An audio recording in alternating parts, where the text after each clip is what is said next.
चलो, previous video में हम लोग लीड रेटिंग सिस्टम के बारे में पढ़ रहे थे कि लीड क्या होता है, लीड किन जगहों पे अप्लाई है। ठीक है, लीड रेटिंग सिस्टम क्या है, लीड सर्टिफिकेशन क्या है। तो सर्टिफिकेट पाने के लिए जो है किसी बिल्डिंग को किन किन बेसिक ज़रूरतों को जो है चाहिए, हमको किन किन पॉइंट्स को कंसीडर करना पड़ेगा जिससे जो है हम रेटिंग गेन कर सकें। ठीक है, जैसे कि आपको प्लेटिनम, गोल्ड, सिल्वर या फिर नॉर्मल सर्टिफाइड आपको चाहिए, तो किन किन पॉइंट्स को कंसीडर करना पड़ेगा। ठीक है, तो इन सब के बारे में जो है हम लोग ब्रीफली डिस्कस किए थे। नेक्स्ट आइए lead rating system for different building types. ठीक है, तो इसमें कुछ 5 मेजर पॉइंट्स हैं जो लीड रेटिंग सिस्टम जो है अप्लाई होते हैं। ठीक है, तो lead for building design and construction. ठीक, चलिए ये पॉइंट्स, मेजर पॉइंट्स को पढ़ने से पहले एक इंडिविजुअल हाउस होल्ड के बारे में जान लीजिए कि बेसिक कौन कौन से पॉइंट हैं जो लीड रेटिंग में हमको ज़रूरी है। ठीक है, जैसे कि फॉर एग्जांपल कुछ मेजर पॉइंट्स तो हर जगह वो अप्लाई होते हैं। ठीक है, वो ज़रूरी है। ठीक है, तो समझ लीजिए कि अगर हम बात करें, अगर मान लीजिए आप कमर्शियल कोई एरिया है, ठीक है, तो वहाँ पे क्या है, वहाँ पे आपको जो है ये कंपलसरी है कि फायर एक्सटिंग्विशर होना चाहिए, फायर अलार्म होना चाहिए। ठीक है, इमरजेंसी एग्जिट डोर होना चाहिए। ठीक, तो इन इन मेजर पॉइंट्स तो होना ही चाहिए। ये डेवलप्ड और डेवलपिंग नेशन हर जगह अप्लाई है। ठीक है, कि ये सब पॉइंट्स होने चाहिए। ठीक, लेकिन आपको लीड सर्टिफिकेशन चाहिए, वो भी डेवलप्ड नेशन में, तो उसमें मेजर पॉइंट के साथ साथ माइनर पॉइंट्स भी जो है हमको कंसीडर करना पड़ेगा। यानी आपको पूरा का पूरा अपने बिल्डिंग को जो है ग्रीन कॉन्सेप्ट को अप्लाई करते हुए उसको पूरा डिजिटाइज करना है। ठीक है, क्योंकि आपको जो है उसमें ऐसे बहुत से छोटे छोटे जो है सेंसर लगाने हैं। ठीक है, जैसे कि वो आपके रूम में कितना ह्यूमिडिटी मेंटेन है। ठीक है, कितना कार्बन डाइऑक्साइड रिलीज हो रहा है आपके घर से। ठीक है, कितना वो एनर्जी सेव कर रहा है, कितना वो कंज्यूम कर रहा है। इन सबको जो है कंसीडर करने के लिए अलग अलग इक्विपमेंट हैं, अप्लाइंसेस हैं, जो आपके प्लांट, जो आपके हाउस होल्ड है, वहाँ पे जो उसको अप्लाई करना पड़ेगा। ठीक है, तो एक एक छोटे से फिगर से हम समझने की कोशिश करेंगे। ठीक है, चलिए ये एक इंडिविजुअल हाउस होल्ड का जो है ये स्केच है। ठीक है, एक ड्राइंग है, इसमें देख लीजिए ये सभी छोटे छोटे पॉइंट्स को इसने कंसीडर किया है। जैसे पहले पॉइंट देखिए, जैसे पहला पॉइंट ही इसमें है कि rain water harvesting collection system. तो रेन वाटर हार्वेस्टिंग जो है ये हर जगह कंपलसरी है।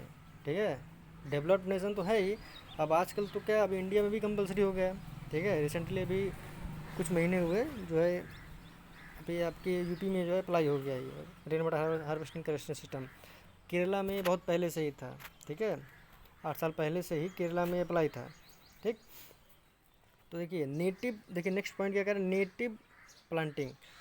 तो नेटिव प्लांटिंग के बारे में ग्रीन आर्किटेक्चर में एक यही कॉन्सेप्ट है। ठीक है, अब ग्रीन बिल्डिंग अगर बनाते हैं तो आपका मेन मोटो ये होता है कि आप ज़्यादा से ज़्यादा क्या है, आप प्लांट लगाइए। ठीक है, आपके पास अगर लैंड यूज ज़्यादा है, आपके पास लैंड स्पेस ज़्यादा है, तो आप उसको जो है यूटिलाइज़ करिए। ठीक है, जैसे मान लीजिए टेरेस है, टेरेस पर अगर जगह खाली है तो आप उसको प्लांटेशन करिए, गैलरी में प्लांटेशन करिए। ठीक, और जो कमरे हैं वहाँ पे भी आप जो है ऐसे प्लांट्स को जो है पे आप लगाइए। ठीक, नेक्स्ट पॉइंट देखिए सेंट्रल वैक्यूम सिस्टम। अब ये आपके कमरों में जो है वैक्यूम सिस्टम जो है बनाया गया है। ठीक, सेफ रूम जो है बनाया गया है, प्रॉपरली साइज्ड मैकेनिकल्स, यानी जो भी इक्विपमेंट्स हैं वगैरह। ठीक है, सेंट्रल डीह्यूमिडिफिकेशन सिस्टम लगाया गया है। ठीक, कि आपकी ह्यूमिडिटी सिस्टम को जो है, मतलब ह्यूमिडिटी अगर ज़्यादा है तो उसको डीह्यूमिडिफाई किया जाए। ठीक, इन सभी छोटे छोटे पॉइंट्स को जो है कंसीडर किया गया है। ठीक, तो देखिए energy star appliances and light fixtures. तो एनर्जी स्टार के बारे में डिस्कस हुआ था ग्रीन बिल्डिंग में ही, कि अगर हम ग्रीन बिल्डिंग बना रहे हैं तो एनर्जी स्टार अप्लाइंसेस को यूज़ करना है। जैसे आपका आपका फ्रिज हो गया, एसी हो गया, तो आप देखते होंगे कि उस पर जो है 3 स्टार, 2 स्टार, 5 स्टार का जो है रेटिंग होता है। ठीक है, तो ये हर कंट्री की अपनी अपनी इंस्टीट्यूशंस होती हैं, इंस्टीट्यूशन बॉडीज़ होती हैं जो है आपको एनर्जी स्टार का रेटिंग प्रोवाइड कराते हैं। ठीक है, इंडिया में क्या है, इंडिया में जो ब्यूरो ऑफ एनर्जी इफिशिएंसी है, BEE, ठीक है। तो BEE जो है ये रेटिंग जो है देती है, ठीक है। फिर देखिए लो / 0 VOC फ्लोरिंग एंड पेंट्स, ठीक है। तो जो भी आप फ्लोरिंग या फिर आप जो है इंसुलेटिंग डिवाइस आप जो भी लगाएंगे उसमें वोलेटाइज्ड ऑर्गेनिक कार्बन कम होना चाहिए, ठीक है। क्यों होना चाहिए कम, ये डिस्कस हुआ था कि अगर आप ऑर्गेनिक कार्बन उसमें अगर ज़्यादा है, ठीक है, तो हेल्थ रिलेटेड बहुत से प्रॉब्लम हो सकते हैं, ठीक है। तो हमको ये ध्यान रखना है कि हमको जो है ये इन सब चीज़ों को जो है अवॉइड करना है, यानी ऑर्गेनिक कार्बन के जो भी आपको दिख रहे हैं, ठीक है, वो मटेरियल यूज कम से कम करना है हमको, ठीक। नेक्स्ट पॉइंट क्या है, नेक्स्ट पॉइंट ये है कि लार्ज ओवरहैंग। अब लार्ज ओवरहैंग क्या है कि अगर आप देखिए, अगर आप आपके कमरों के अगर पास अगर विंडो है तो विंडो में कुछ लोग क्या है कि ओवरहैंग नहीं लगवाते ऊपर, ठीक है।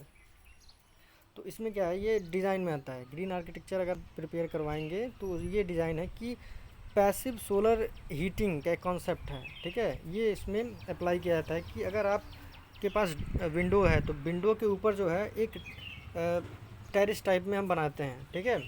अब वो प्रोजेक्शन जो है देखिए ग्रीन आर्किटेक्चर में कोई प्रोजेक्शन जो है होता है एडजस्टेबल, ठीक है, कि आप अकॉर्डिंग टू सोलर एडिशन जो आप उसको मैनेज कर लें, ठीक है, उसको घटा और बढ़ा लें, ठीक। ठीक है, जैसे ये जो आपको निकला हुआ पार्ट दिख रहा है, ये निकला हुआ पार्ट, ठीक है, ये भी आपको जो निकला हुआ पार्ट है यही है लार्ज ओवरहैंग, ये प्रोजेक्शन है, ठीक है। खैर ये इसमें जो बनाया गया इसलिए जो ये जो है आपको एडजस्ट नहीं कर सकते हैं, ये परमानेंट हैं, ठीक है। तो परमानेंट जो है डिज़ाइन करते हैं ये डिज़ाइनर जो है, सोलर जो रेडिएशन आता है थ्रू आउट 365 दिन, उसको जो है वो देख के जो है एंगल डिसाइड करते हैं, ठीक है, ताकि जब आपको हीटिंग की रिक्वायरमेंट हो, यानी ठंड के समय आपको जो क्या है कमरों को हीट की रिक्वायरमेंट होती है, तो उस समय जब सोलर रेडिएशन डायरेक्ट आपके कमरों में इंटर करे, ठीक है। गर्मियों के समय क्या है, आपको सोलर रेडिएशन कम चाहिए, सिर्फ लाइटिंग पर्पज़ के लिए चाहिए, हीटिंग के लिए नहीं चाहिए, ठीक है। तो उस समय ये प्रोजेक्शन क्या है, ये प्रोजेक्शन लाइट रेस को जो है डायरेक्टली इंटर करने से प्रोटेक्ट करते हैं, ठीक है। तो यही लार्ज ओवरहैंग का जो है काम है। फिर क्या है, कार्बन मोनोऑक्साइड अलार्म। देखिए सबसे मेजर पॉइंट, अगर आपके कमरों में जो है कार्बन मोनोऑक्साइड जनरेट, अब कैसे हो रहा है कार्बन डाइऑक्साइड, ठीक है, कार्बन डाइऑक्साइड या कार्बन मोनोऑक्साइड, अगर आप जो है क्या कहते हैं ये देखिए ठंड के समय हम लोग क्या करते हैं, ठंड के समय हम लोग जो है कोयले का यूज़ करते हैं कमरे को हीट करने के लिए, रूम को हीट करने के लिए हम लोग कोयला, लकड़ी, ठीक है, इन सब चीज़ों को हम जलाते हैं ठंड के टाइम, ठीक। तो अब क्या होता है, कार्बन मोनोऑक्साइड कब जनरेट होता है, जब जब लकड़ी या कोयला जो है पार्शली कंबस्ट होता है, ठीक है, यानी इनकम्प्लीट कंबस्टन, ठीक से कंबस्ट नहीं होता है।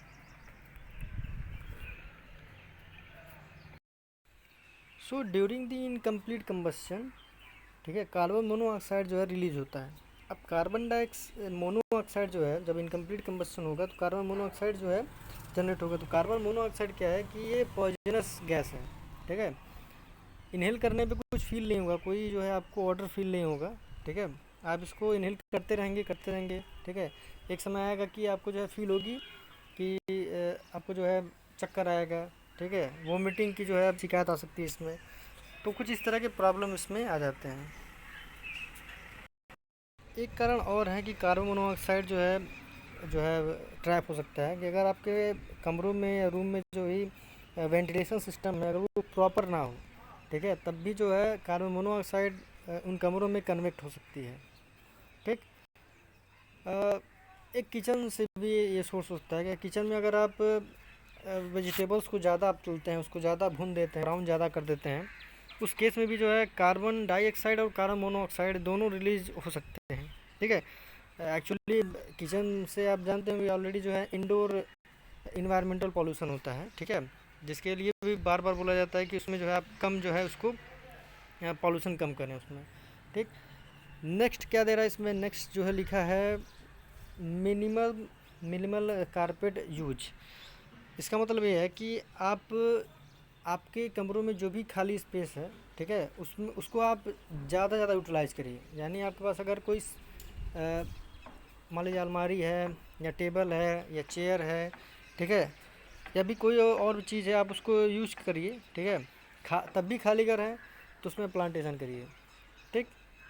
नेक्स्ट क्या लिखा है, high quality insulation and sealing, ठीक।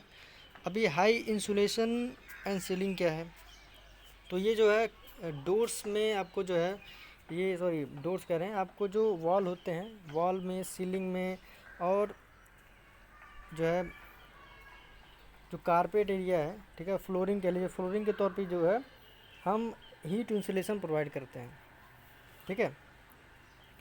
नेक्स्ट लिखा है duct work seal with mastic, ठीक है। अभी डक्ट वर्क क्या है, देखिए डक्ट जो है ये रूम हीटिंग एंड कूलिंग के लिए एक, कह लीजिए कि एक पैसेज है, ठीक है।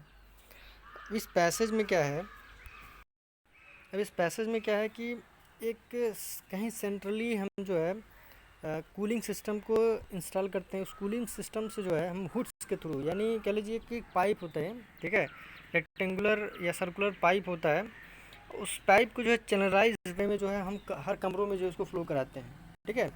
तो एज़ पर रिक्वायरमेंट, अगर हमको हीटिंग की रिक्वायरमेंट है तो उस सेंट्रल इक्विपमेंट के थ्रू हम हीटिंग जो है ले लेंगे, या फिर हमको अगर कूलिंग की सिस्टम की रिक्वायरमेंट है तो उसी सेंट्रल यूनिट से क्या है वो कूलिंग में चेंज करके हम जो अपने कमरों को कूल करने के लिए यूज़ कर सकते हैं। तो क्या है कि अगर जब जो भी हम डक्ट और हुड्स हम प्रोवाइड करेंगे तो उस डक्ट एंड हुड्स में कुछ एयर लीक्स भी हो सकते हैं, क्योंकि क्या वो भी एक इंडिविजुअल यूनिट होते हैं, ठीक है। उस इंडिविजुअल यूनिट को जो है हम लोग नट बोल्ट के थ्रू उसको सेट करते हैं। तो सेट करने में क्या है कि थोड़े उसमें एयर लीक हो सकते हैं, तो उस एयर लीक को फिल करने के लिए हम मैस्टिक मटेरियल एक आता है, ठीक है, जो टोटली कह लीजिए कि वो वाटर प्रूफ होता है, ठीक है, बिटुमिनस मटेरियल होता है, उसको हम यूज करते हैं, ठीक है, एयर लीक वगैरह को प्रिवेंट करने के लिए, ठीक। नेक्स्ट पॉइंट लिखा है low flow and dual flush toilet. तो ये इस प्रकार का टॉयलेट है जो बहुत ही कम वाटर को जो है यूज करेगा, यानी ये वाटर को कंजर्व करेगा, ठीक है। नेक्स्ट क्या लिखा है, अल्टरनेट एनर्जी, ठीक है। जैसे पहले ही इसमें डिस्कस हुआ था कि ग्रीन बिल्डिंग में कि अगर आपके पास भी कोई खाली जगह है, ठीक है, तो उन खाली जगहों पे जो है आप सोलर पैनल को इंस्टॉल करेंगे, ठीक है। सोलर पैनल इंस्टॉल कर देने से क्या है कि आपके पास एक अल्टरनेट इलेक्ट्रिकल पावर जो है जनरेट होगा, ठीक है। यानी आप पूरे बिल्डिंग को जो है एफिशिएंटली यूटिलाइज़ कर रहे हैं, हर एक स्पेस को जो है एफिशिएंटली यूटिलाइज़ कर रहे हैं, यानी वो एनर्जी कंजर्वेशन में हर बिल्डिंग आपका जो है, जो भी बिल्डिंग है वो पार्टिसिपेट कर रहा है हाईली। नेक्स्ट क्या है, मेटल लाइट कूल्ड या रूफिंग। देखिए ये कुछ ऐसे मटेरियल हैं जो हीट को इंसुलेट करते हैं, ठीक है, बाहर से ही जो है हीट को ट्रांसफ़र कर देते हैं। अब ये लाइट रिफ्लेक्टिंग मेटल आप यूज कर सकते हैं, क्योंकि लाइट रिफ्लेक्टिंग मेटल जो है थोड़ा कॉस्टली पड़ जाएगा, और ये अपीयरेंस को आपको मे भी अच्छा लगे या ना लगे, ठीक है, लेकिन ये थोड़ा कॉस्टली पड़ जाएगा।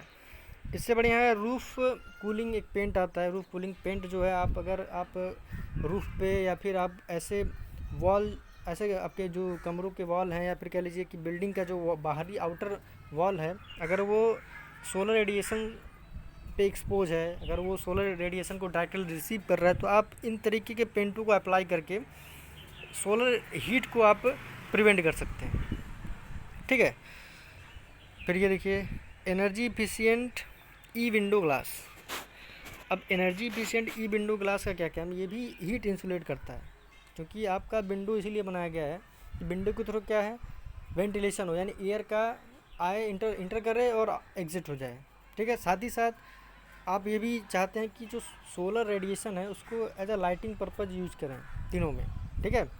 तो आप जब उनको लाइटिंग पर्पज़ यूज़ करेंगे तो अगर आप में जो है ये लार्ज ओवर हैंग नहीं है, तो लार्ज ओवर हैंग नहीं है तो क्या होगा कि गर्मियों के टाइम पे जो सोलर रेडिएशन है डायरेक्ट आपके कमरों में इंटर करेगा, जिससे कमरों में क्या है हीट ज़्यादा इवॉल्व होगा, तो कमरों का टेम्परेचर क्या है, टेम्परेचर राइज़ करने लगा, जिससे आपको गर्मी फील होगी। इससे बचने के लिए क्या है कि विंडो में जो आप जो ग्लास लगा रहे हैं वो डुअल ग्लास लगाइए। डुअल ग्लास का मतलब क्या है कि विंडो में आउटर साइड में 5 mm का एक ग्लास लगाइए, बीच में जो है आप 5 सेंटीमीटर का जो है आप गैप रखिए, फिर आप जो है 5 mm का जो है आप जो है ग्लास लगाइए, तो उस दोनों ग्लास के बीच में क्या है, एक कैविटी फॉर्म हो जाएगा, एक इम्पटी स्पेस होगा। उस इम्पटी स्पेस में क्या है, जो सोलर रेडिएशन आएंगे, ठीक है, जैसे कि हम पहले बताए थे, ग्लास का कॉन्सेप्ट क्या है, ग्लास जो है सूर्य से आने वाली इनकमिंग रेडिएशन को जो है अलाउ करता है, ठीक है। फिर जब वो ग्लास के थ्रू अगर वो कमरों में इंटर कर जाता है, ठीक है, तो क्या लॉन्ग वेव में कन्वर्ट होता है, ठीक है। ये क्या होता है, शॉर्ट वेव होता है, और जब कमरों में पहुंचता है तो क्या है, तो लॉन्ग वेव में कन्वर्ट हो जाता है, ठीक है।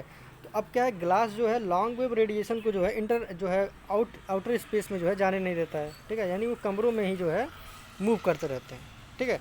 अब वही क्या है, जब उस जो कैविटी फॉर्म हुआ है, ठीक है, जो ग्लास के अंदर, जैसे ये दो ग्लास हैं, ठीक है, ये ग्लास के अंदर जैसे जो भी ये ग्लास है, ग्लास के अंदर जो भी रेडिएशन आएगा, ठीक, तो ये रेडिएशन इसी के अंदर, इस पूरे कैविटी के अंदर ही रहेगा, ठीक है। ये आउटर इस कैविटी से बाहर नहीं आएगा, यानी आपको कमरों तक नहीं पहुंचेगा, ठीक है। तो ये हीट इंसुलेशन के लिए हम यूज करते हैं, ठीक। नेक्स्ट पॉइंट क्या कर रहा है, लाइट कलर्ड एक्सटीरियर वॉल, ठीक है। ये क्या करता है, ये भी जो है हीट इंसुलेट करता है, यानी लाइट को रिफ्लेक्ट कर देता है, ठीक है। तो ये कुछ मेजर और माइनर पॉइंट्स हैं जो एक ग्रीन बिल्डिंग के लिए रिक्वायरमेंट है, ये होने चाहिए, तो कंपलसरी। अगर आप किसी डेवलप्ड कंट्री में हैं, ठीक है, तो डेवलप्ड कंट्री में क्या है कि लीड रेटिंग सर्टिफिकेट आपको चाहिए, ठीक है। तो लीड रेटिंग सर्टिफाइड होने के लिए इन सभी पॉइंट्स को जो है कंसीडर करना पड़ेगा आपको, अपने इन सभी फीचर्स को जो है अप्लाई करना पड़ेगा उस रूम में, ठीक है। चलिए आते हैं अपने पॉइंट पे, लीड रेटिंग के बारे में। लीड रेटिंग चल रहा था, lead rating system for different building types, ठीक है। तो फर्स्ट पॉइंट इसमें क्या था, lead for building design and construction. तो इसमें भी 5 सब टॉपिक्स हैं, टॉपिक कह लीजिए, ठीक है, पॉइंट्स हैं, ठीक। पहले क्या है, न्यू बिल्डिंग, न्यू कंस्ट्रक्शन, ठीक है। तो अगर आप कोई भी न्यू कंस्ट्रक्शन करते हैं, तो न्यू कंस्ट्रक्शन करने से पहले क्या है, आप ग्रीन आर्किटेक्चर प्रिपेयर करेंगे। ग्रीन आर्किटेक्चर बनने के बाद ग्रीन बिल्डिंग आप बनाएंगे। तो ग्रीन बिल्डिंग के अकॉर्डिंग जो भी कॉन्सेप्ट है उसको आप फॉलो करते हुए आप न्यू कंस्ट्रक्शन करेंगे, ठीक है। तो जो भी न्यू कंस्ट्रक्शन, देखिए ये इंडिविजुअल हाउस होल्ड की बात नहीं हो रही, ये जो है कमर्शियल प्लाट वगैरह या अपार्टमेंट की बात हो रही है, ठीक है। इंडिविजुअल हाउस होल्ड के लास्ट में पॉइंट है, ठीक है। तो इसमें ये न्यू कंस्ट्रक्शन हो गया।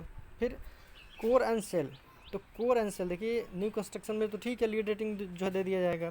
फिर आते हैं कोर सेल। तो कोर सेल बेसिकली होता है कमर्शियल एरिया के लिए, ठीक है। कमर्शियल यानी एरिया मतलब कह लीजिए कि कोई भी मार्ट वगैरह है, ठीक है, बिग बाजार टाइप में, ठीक है, सिटी मॉल वगैरह, ठीक है। तो उस तरह का अगर कोई भी कमर्शियल एरिया है, तो उसमें क्या है, कोर एंड सेल, यानी उस इंफ्रास्ट्रक्चर के, उस अपार्टमेंट के या फिर उस बिल्डिंग के जो अंदर का पार्ट है, ठीक है, यानी कह लीजिए जो गैलरी होता है जहाँ पे एस्केलेटर या फिर जो भी लिफ्टिंग सिस्टम लगा होता है, ठीक है, उन कोर एरिया को, उसको कोर एरिया कह रहे हैं। तो कोर एरिया जो है खाली स्पेसिस होता है, ठीक है, बहुत स्पेसिस होता है। तो उस जगहों पे क्या है, उन जगहों पे जो है हमको क्या है, ग्रीन प्लांटेशन करना है, या फिर हमको ऐसे चीज़ों को या फिर ऐसे डिवाइसेस को इक्विप्ड करना है उससे, जो आपको ज़्यादा से ज़्यादा लीड रेटिंग सर्टिफिकेट में स्कोर जो है दे सके, ठीक है। सेल का मतलब यानी बाहरी आउटर स्पेस, यानी जो भी आपके बाहर जो ग्लास लगे होते हैं, ठीक है, तो सिंपल ग्लास ना लगा के आप उन ग्लास को ऐसे अरेंज करिए कि वो हीट को इंसुलेट कर दे, ठीक है, एज वेल एज जहाँ तक संभव हो सके वो सोलर पावर, यानी सोलर पावर को भी यूटिलाइज कर सके, ठीक है। तो इन कोर और सेल को जो है इसमें ज़्यादा हम ध्यान देते हैं लीड रेटिंग में, ठीक है, भी कमर्शियल बिल्डिंग में, ठीक। नेक्स्ट क्या है, स्कूल बिल्डिंग। तो स्कूल बिल्डिंग में बेसिक रिक्वायरमेंट क्या है कि स्कूल बिल्डिंग में कार्बन मोनोऑक्साइड सेंसर होना चाहिए, ठीक है, फायर एक्सटिंग्विशर होना चाहिए, फायर अलार्म होना चाहिए, ठीक है, इमरजेंसी एग्जिट डोर होना चाहिए, ठीक है। तो ये कुछ मेजर पॉइंट्स हैं। रेन वाटर हार्वेस्टिंग जाहिर सी बात है, ये हर जगह होना ही चाहिए, ठीक है। तो ये सब कुछ मेजर पॉइंट इन सब चीज़ों में होना चाहिए। नेक्स्ट क्या है, अब कोई न्यू बिल्डिंग या उसी बिल्डिंग में कोई पुराना बिल्डिंग है तो उसको रिनोवेशन कर रहे हैं, ठीक है, या फिर उसमें मेजर स्केल या माइनर स्केल में कोई भी आप चेंजेस कर रहे हैं, ठीक है, तो इससे भी आपका जो है लीड रेटिंग में जो है हेल्पफुल होता है। हेल्थ केयर यानी हॉस्पिटल्स, नेक्स्ट पॉइंट क्या है, हेल्थ केयर। तो हेल्थ केयर हॉस्पिटल में क्या है, वेंटिलेशन की प्रॉब्लम हो जाती है। जैसे कि अगर आप प्रॉपर वेंटिलेशन दे दें तो कुछ लोगों को क्या है कि कुछ ऐसे पेशेंट आएंगे जिनको क्या होगी, एलर्जी की प्रॉब्लम है, ठीक है। अगर आप ज़्यादा स्पेसेस बना देंगे तो एलर्जी की प्रॉब्लम होगी, ठीक है। और क्या है, चूँकि हम ज़्यादा जो है वहाँ पे आउटर स्पेस को हम ज़्यादा उसमें ओपन नहीं कर सकते हैं। ओपन करने में क्या प्रॉब्लम हो सकती है, बैक्टीरिया आते हैं, डस्ट आ सकता है, इनर्ट मैटर आ सकता है, जिससे और भी पेशेंट्स को जो है प्रॉब्लम हो सकता है। तो हेल्थ केयर के लिए अलग गाइडलाइन है, ठीक है। तो उन गाइडलाइन को जो है हर कंट्री में वो वैरी करता है, उसको फॉलो करते हुए जो है ये हेल्थ केयर्स को हम कंस्ट्रक्ट करते हैं, ठीक। चलिए नेक्स्ट मेजर पॉइंट क्या है, lead for interior design and construction, ठीक है। अब इंटीरियर डिज़ाइन जो है आपका एग्जिस्टिंग बिल्डिंग में भी होता है और जो न्यू कंस्ट्रक्शन उसमें भी होता है। तो इंटीरियर डिज़ाइन में क्या है कि जैसे कि पहले जो हाउस होल्ड की बात हुई थी कि मिनिमल कारपेट एरिया है, ठीक है। और क्या था, जो भी आपके पास डोर्स हैं, ठीक है, डोर्स जो है एयर लीक होना चाहिए, विंडोज़ एयर लीक होना चाहिए, ठीक है। जो वॉल्स हैं चारों तरफ, उन वॉल्स में क्या है आपको हीट इंसुलेटिंग मटेरियल लगाना है, या फिर आप हीट इंसुलेटिंग पेंट लगा सकते हैं। टेरेस पे आप जो है हीट इंसुलेटिंग या मेटल जो है मेटल रिफ्लेक्टिंग कह लीजिए कि या लाइट रिफ्लेक्टिंग मेटल का जो है आप जो है वो रूफिंग लगा सकते हैं, ठीक है। तो इंटीरियर डिज़ाइन आपको करना है इसमें, ठीक। तो इंटीरियर डिज़ाइन में मोस्टली क्या है, हम प्लांटेशन प्रीफर करेंगे, ठीक है। नेक्स्ट क्या है, lead for operation and maintenance. तो ऑपरेशन एंड मेंटेनेंस क्या होता है, जो एग्जिस्टिंग बिल्डिंग होती है उसकी रिक्वायरमेंट है, ठीक है। अगर आप न्यू कंस्ट्रक्शन कर रहे हैं तो जाहिर सी बात है आप जो है ड्यूरेबल मटेरियल को यूज़ करेंगे, ठीक है। ड्यूरेबल मटेरियल की बारे में बात हुई थी कि ऐसे मटेरियल जो आप लंबे समय तक जो है वो चलता रहे, कि उसमें जो है मेंटेनेंस की रिक्वायरमेंट कम पड़े, ठीक है। तो आप न्यू कंस्ट्रक्शन किए हैं on the basis of green architecture and green building, तो उसमें मेंटेनेंस की रिक्वायरमेंट बहुत कम होगी। लेकिन एग्जिस्टिंग बिल्डिंग कोई है, पुराना कोई बिल्डिंग आपके पास है 20 साल 30 साल पुराना, तो उसमें मेंटेनेंस की रिक्वायरमेंट है, तो मेंटेनेंस के साथ साथ आप उसको जो इन्हांस कर दीजिए, उसको चेंज कर दीजिए थोड़ा, ठीक। Next point, LEED for neighbourhood design.